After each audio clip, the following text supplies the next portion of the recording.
తాకట్లో ఉన్న మీ బంగారాన్ని విడిపించి ఆ రోజు ఆన్లైన్ రేటుకి కొంటాం. Sharma gold company. AM Green జర్మనీకి చెందిన యూనిపెర్ ఎస్సీతో ఒప్పందం చేసుకోవడం శుభ పరిణామం. 2030కి 27, 28, 30 3 మైల్ స్టోన్స్ పెట్టుకొని ముందుకు పోతున్నారు. ఎందుకంటే అందరం మాట్లాడుతున్నాం డీకార్బనైజేషన్ చేయాలని అందరం మాట్లాడుతున్నాం.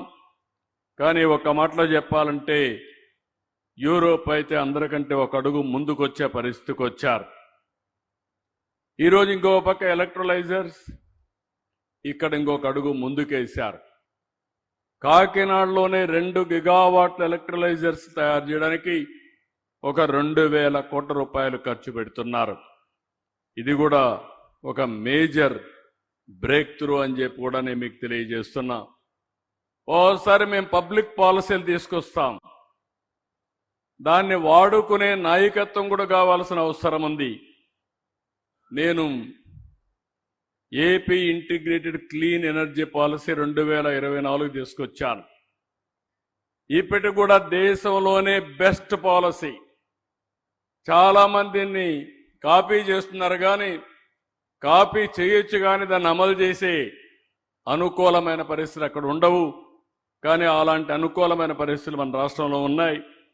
ఇక్కడ మీరు చూస్తే 25% క్యాపిటల్ సబ్సిడీ, ఎస్జిఎస్టీ 100% రీఎంబర్స్మెంట్, విద్యుత్ డ్యూటీ మినహాయింపు, ట్రాన్స్మిషన్ ఛార్జెస్ తగ్గింపు, నీటి ఛార్జెస్తో రాయితీ అన్ని కూడా ఇచ్చాం.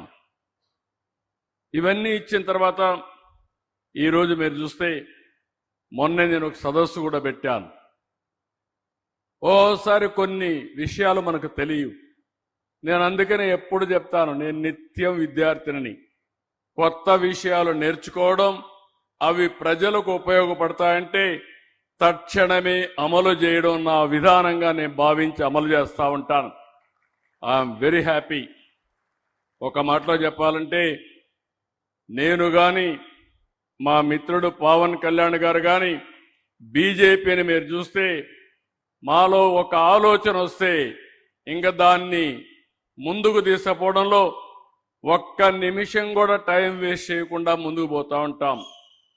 మన ప్రధానమంత్రి గారిని మీరు ఒక్కసారి ఆలోచిస్తే 2047 వికసిత్ భారత్ ద్వారా భారతదేశాన్ని నెంబర్ 1 దేశంగా తయారు చేయాలని, ఇండియన్స్ నెంబర్ 1 కమ్యూనిటీగా గ్లోబల్ గా ఉండాలని ఒక లక్ష్యంగా పెట్టుకుంటే, నేను పవన్ కళ్యాణ్ గారు, ఇక్కడే మాధవ్ గారు ఒకటి ఆలోచిస్తున్నాం. 2047కు ఆంధ్రప్రదేశ్ స్వర్ణ ఆంధ్రప్రదేశ్ గా తయారవుతుంది.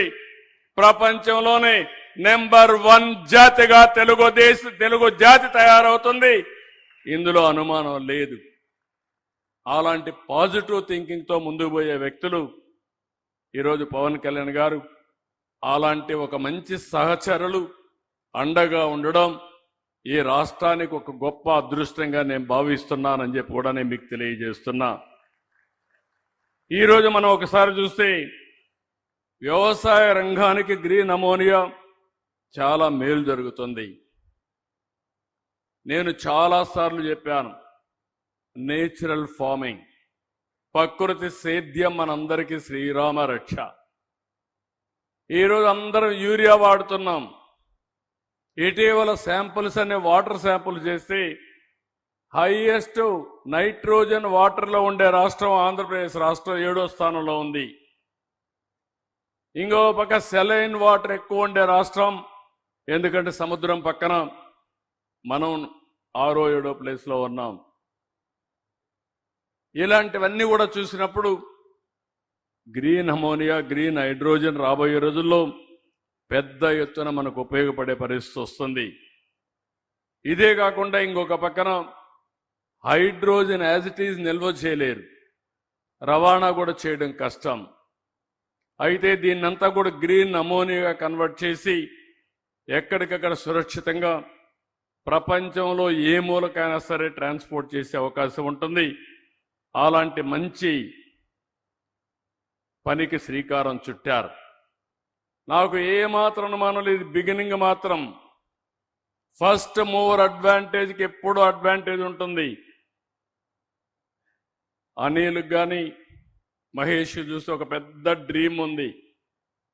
ప్రపంచంలోనే గ్రీన్ హైడ్రోజన్ ప్రొడ్యూస్ చేసే అతి పెద్ద సంస్థగా గ్రీన్ కో తయారు చేయాలనే ఒక అంబిషియస్ ప్లాన్తో ముందుకు పోతున్నారు.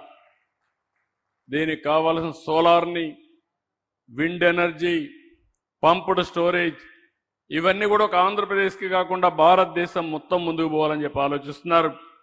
వారిని నేను మనస్ఫూర్తిగా అభినందిస్తున్నా.